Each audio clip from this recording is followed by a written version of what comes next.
When the pandemic hit, I started hiking into my town's 2 river bottoms, checking on the homeless people who live there. My goal was to look for the coronavirus before it had a chance to spread, and treat minor injuries to keep everyone out of the ER until the worst of the pandemic was over. I had no idea what I was getting into. Each river bottom is several square miles, covered in a maze of unmarked trails. I was constantly getting lost. The individual tents are often hidden inside dense vegetation, full of poison oak. If someone doesn't show you the way, you'll never find them. And even if you do figure it out, the homeless community is wary of outsiders. If they don't know you, they usually won't answer. I tried bringing sandwiches and fruit. That helped. But I just didn't have the time or money to prepare dozens of meals each day. In desperation, I posted a message on my neighborhood next door app, asking for help.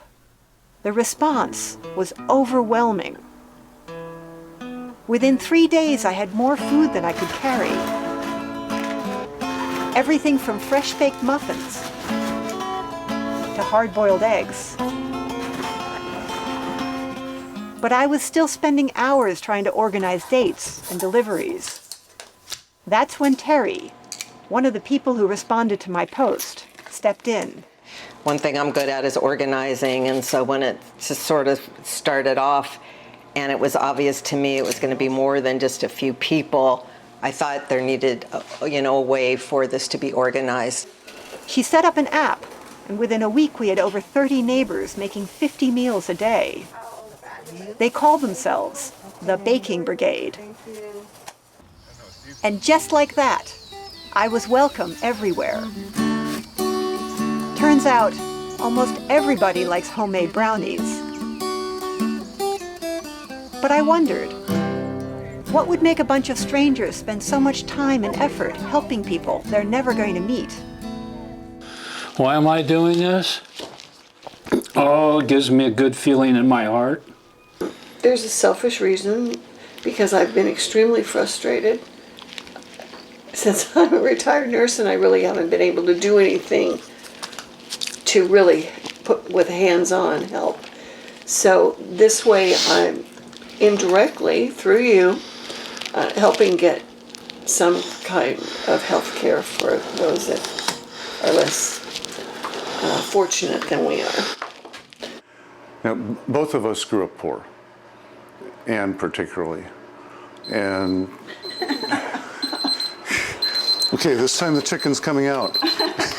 So having the means to be able to help people, we never could do that before. We couldn't do that when we were kids. Paul and Anne went even further. So when I told our pastor about this, he was very excited about it. He said, send me the receipt. We'll reimburse for the groceries for anybody participating. Paul even does the shopping and delivers the ingredients. Meanwhile, I was getting to know more and more people in the river bottoms. And they were starting to trust me. Sorry. Would a brownie help? Their pets? Hey, not so much. I don't blame you. Okay. I was realizing what a vibrant community this is.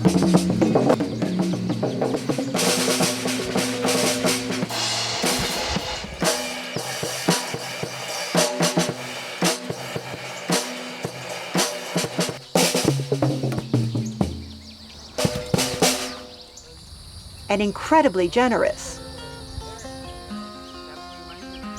They were constantly giving me gifts.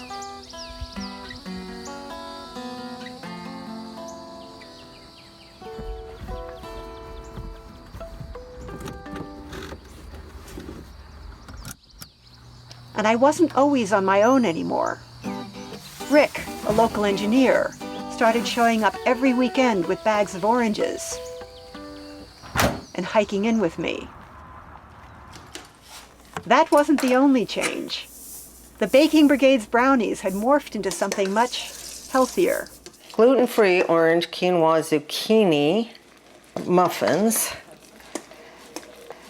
And I think the longer that this has gone on, which is about 5 weeks now, I think everybody just like making things you would make for your family members. Voila. We have breakfast burritos, you know, more and more people are making very, very healthy sandwiches. And it's really been interesting to watch this transformation of people. A lot more was showing up than just muffins and sandwiches. Socks, flashlights, shampoo and lotion, protein drinks, and the all-important soap for washing hands, and medical supplies. That's when they changed their name to the Beyond Baking Brigade. Terry even built a street sign so that everyone would have a proper address.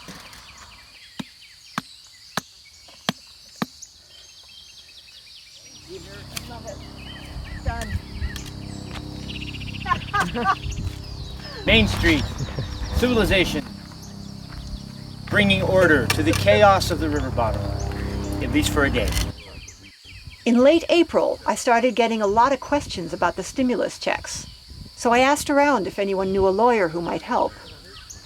The next thing I knew, Jennifer showed up. Figure out a way to maybe get a mobile hotspot so we can connect all of the residents with the actual database and the form to fill out online. That was far from her only talent. You don't file taxes and you don't receive SSDI. We've talked to a bunch of people who are also receiving. She eventually set up shop every week near the entrance to the camps. So one of my absolute favorite things has been hearing their aspirations of what they want to do with this check. Yeah, come on over. Transportation has been a big one. Fixing up a car, because that was a prerequisite for a job they just interviewed for, was one that I heard last week. Definitely a lot of people have said they want to relocate themselves, and this amount of money would be a way to do that. Take off my mask and glasses, okay. Can I put them on my head? There you go. Yeah. Back when I first started hiking in, a lot of people warned me that the camps were dangerous. And late one afternoon, a tourist did get mugged on a nearby beach. After that, the residents in the river bottom insisted that someone always walk with me. In truth, I was more worried about them. Outside the camps, the virus was spreading. Because they have no way to wash their hands, they're much more likely to get it. That's when Rick decided to build them a hand washing station.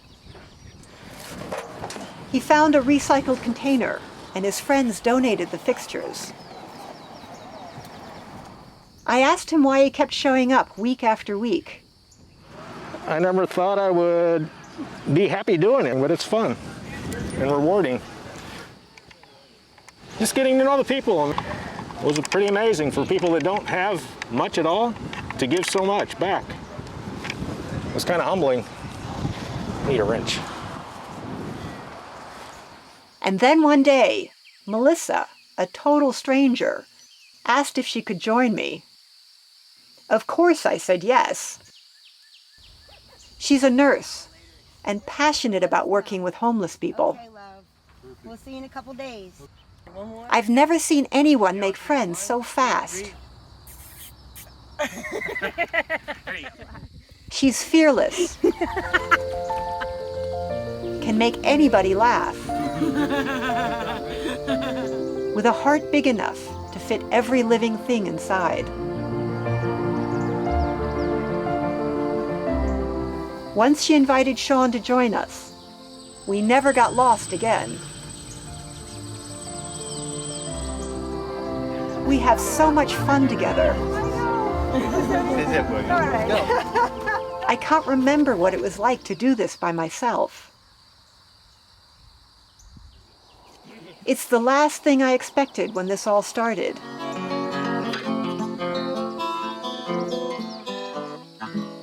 I've made so many friends.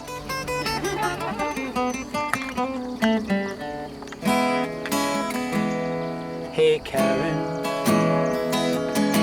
you get the wind blowing through your hair. I know you're smiling out there without a care, walking down the path road of life. There goes Karin. It took a pandemic for me to realize how many extraordinary people live all around me.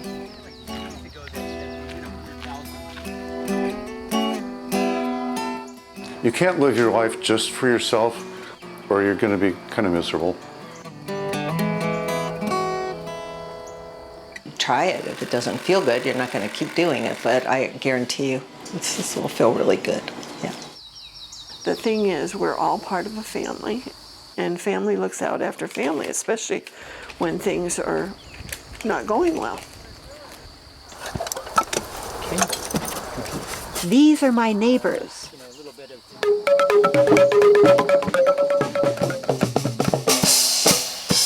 They've been here all along, just waiting for me to take the time to get to know them. Bob said, don't worry, no, don't worry about a thing. He said every little thing was gonna be alright. Bob said, don't worry.